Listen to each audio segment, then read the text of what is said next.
We've already talked What a about the perfect Vikings-Giants Monday. game. We're not talking about it again. Let's so go that part's back. over. I've gotten through that, and it was okay. Thank you for being much more professional today than you were for 3.5 hours yesterday. All right. And it wasn't even 3.5 hours. That's what's so weird. The Bills-Dolphins game took forever. Right. And then the Vikings-Giants game was like, oh, let's speed this thing up. Yeah, right. We don't want the data. We don't want the day to end at 1 a.m. We'll keep delaying these kickoffs. Yeah. So Ravens-Bengals, 24-17. You saw – I didn't hear, you hopefully heard, but you saw the final play there where the Ravens almost, and who knows what they would have done. Would they have gone for two? That's one of those spots where maybe you go for two and get out of town, take the win and not have to deal with overtime in a hostile environment. Boy, he almost falls down there. Weren't we supposed to be Anthony Brown at some point last night? Remember there was talk of it, the idea that they were going to play both guys. I don't know if they didn't feel comfortable with Tyler Huntley and the shoulder issue he's been having or whatever, but no, I mean, obviously, I think if they have their option, they're going with Tyler Huntley. He's one of the better backup quarterbacks in all of football.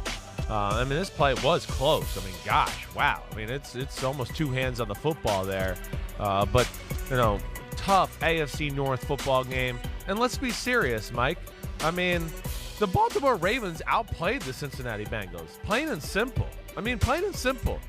I know we'll hit on the Bengals and they won and they're dangerous and all of that here, but I mean, mad respect for what the Ravens did without Lamar Jackson. 2 weeks in a row going there into Cincinnati.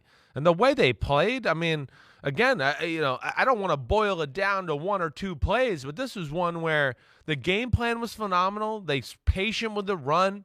I don't know if there's really another team that can be patient and still run the ball the way they did on the Bengals. The Bengals are really good at stopping the run. But then a few great curveballs or game plan design throws that Greg Roman dialed up to just, get some life or juice into the passing game. That was phenomenal. The defense early on, they went on a few drives, the Bengals offense, then they hung in there and made life hard. I mean, really, when you think about it, the game came down to the subject that's probably going to dominate a little bit here throughout the offseason. A little bit, right? I mean, yes, Tyler Huntley's a good backup. He's not Lamar Jackson. It's hard to think, yes, if Lamar Jackson was out there last night close to 100%, you'd go, well, they probably would have won the football game. Because Tyler Huntley's interception, right, in the first quarter that led to a touchdown by the Bengals, and then, of course, the 14-point swing of the diving over the goal line, return it for a touchdown was probably the play of the weekend. Was there one play that swung a game? The old 14-point swing. I mean, they're about to take the lead in Cincinnati, and you feel that the ball's pressure just a on couple more Cincy? inches. Oh, my goodness. Well, and the whole idea is that Bengals-Bills rematch hovering over them, everything that happened just 14 days ago. Can't believe it's only been 14 days since the Damar Hamlin cardiac arrest on field in Cincinnati. And, yeah, just a lot coming together. It's a team that knows you well. It's an opportunity to maybe catch the Bengals flat-footed, and you've got Tyler Huntley going up and over, and the ball pops out, and Sam Hubbard goes the other way. Here it is, making the jump. There's the ball, and it just happens so fast, and there's Sam Hubbard. Now, would one of the guys turn around and block him? Was that It's really close. It's really I close. remember doing the thing with the Patriots and the Jets? Yes. Right. And they had the breakdown, and they were very adamant that the block originates from the side or something like that. Look, that was a block in the back. I thought the flag was coming out. I thought the flag was definitely coming out. And that, that kills the touchdown and puts the ball 10 yards back. That's a good call. It's because all you have to do is kiss the front of the goal line. It's not even close to getting to the front of the goal line. We had the cameras right down the line. Yep, perfect. As fair as it could be. But I think it was an uncalled block in the back right there. That's a push in the back and knocks him down. And anytime you see the guy throw his hands up, he knows it's questionable. He got caught with his hand in the cookie jar. Right. So, and who knows what would have happened. They still may have scored a touchdown, but who knows. That touchdown should have come off the board. I hate to rain on the Bengals parade, but that touchdown should have come off the board. Yeah, well, it more is just like, what the hell would the Bengals guys do? They're running down the field looking around like it's a parade, like it's a football game. Guys are chasing the guy with the ball. You got to turn around. That was shocking. But yeah, I mean, even though you can't hit a guy below the waist, you can just get in his way. You can do anything. You can run in front of him, cut him off that way. That's the most effective block. You literally block his path to the runner if you just get in front of him as he's trying to get to Sam Hubbard. But that was something. That was one of those moments where the whole thing changes, the whole momentum changes. You kind of felt like, man, the Ravens might do this, right? Might pull off the upset. It kind of felt like they had the momentum, and then you went literally just like that. You went, can the Ravens really recover from that? Like, can they recover from that kind of pendulum swing to where, oh my gosh, like you said, 14-point swing and a big crucial moment of the game? To their credit, they almost did. I know. I mean, they still drove down, and there was some clock management issues at the end, and just it got kind of weird the way it sputtered to a conclusion, and then they have that opportunity to catch it in the end zone, which would have changed everything. But I'm just surprised they were even in the position to try to recover after that, because that's one of those rip your heart out and show it to you moments. Yeah. And I got a lot of respect for what the Ravens did offensively. J.K. Dobbins, their top running back, after the game wasn't happy about the Tyler Huntley fumble. He said, I didn't get a single carry.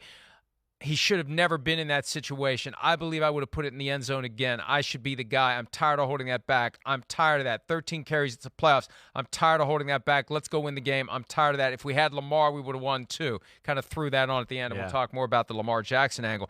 But J.K. Dobbins not happy with play calling. Fire Harbaugh was trending after the game. Fire Greg Roman is what Ravens fans want. Why? Like, what are we talking about here? I mean, they overachieved under circumstances where everything was stacked against them, and they still almost won the game. Still won the game, and I mean, again, the quarterback sneak. This is a team that controlled the line of scrimmage all night. They're going, wait, we're big. We're the biggest offensive line in football, arguably. We're just going to mash them forward and dive over the pile. The idea wasn't wrong. It might have been a little far to do that, Am I not right? On the first down was the throw to Patrick Ricard, right? Where I think he was open, if I'm remembering the right way, and Huntley kind of missed the throw. Second down was Gus Edwards up the middle. Gus is the power back. I hear J.K. Dobbins and his complaint. I understand that. And they were running the ball effectively all night with the running back. But I don't look at that and go, oh, man, what a stupid play. I look at it more as, hey, maybe a little long to go there, but still I don't think I have an issue with that. The big thing is, and guys, if we can show that play one more time, the defensive tackles for the Bengals do a phenomenal job. I mean, they stood up the 3 interior offensive linemen for the Baltimore Ravens to where he couldn't get any room to go. He went up, but he couldn't get across. He just kept going up because there was nowhere to go for his lower half of the body because of what DJ Reader and company did to kind of stuff the line of scrimmage there. Then Jermaine Pratt did a good job of hitting him as he was extended and trying to extend the football, right? And then you heard, with the jump, too, what made it weird is the guys were hitting him in the back like Chris Collinsworth was talking about, to where usually you don't see that when you jump. You usually see that in the quarterback sneak, right? But again, Mike, I don't know. Again, correct me if you have a different thought here, but I don't have any problem with that play call. I wouldn't be going, oh, man, what is John Harbaugh and Greg Roman thinking? That's an insane call there. I understand the thought completely. Yeah, no, it's just frustration because it didn't work. J.K. Dobbins has supreme confidence in himself, and he's thinking, if you had given me the ball, I would have gotten it in, and it wouldn't have been this weird thing. And it is strange to see the push, which has become very popular. Yes. Very popular. It's kind of like early in the year, teams were doing it, and people realized they did change the rule book a few years ago. You can't pull, but you can push. Right. And now they do this design play where behind the quarterback, somebody pushes him into the end zone, and it works sometimes and sometimes it doesn't. Last night it did. Hi, it's Mike Florio. Thanks for watching PFT on YouTube. Hit subscribe for the latest news and analysis from Pro Football Talk.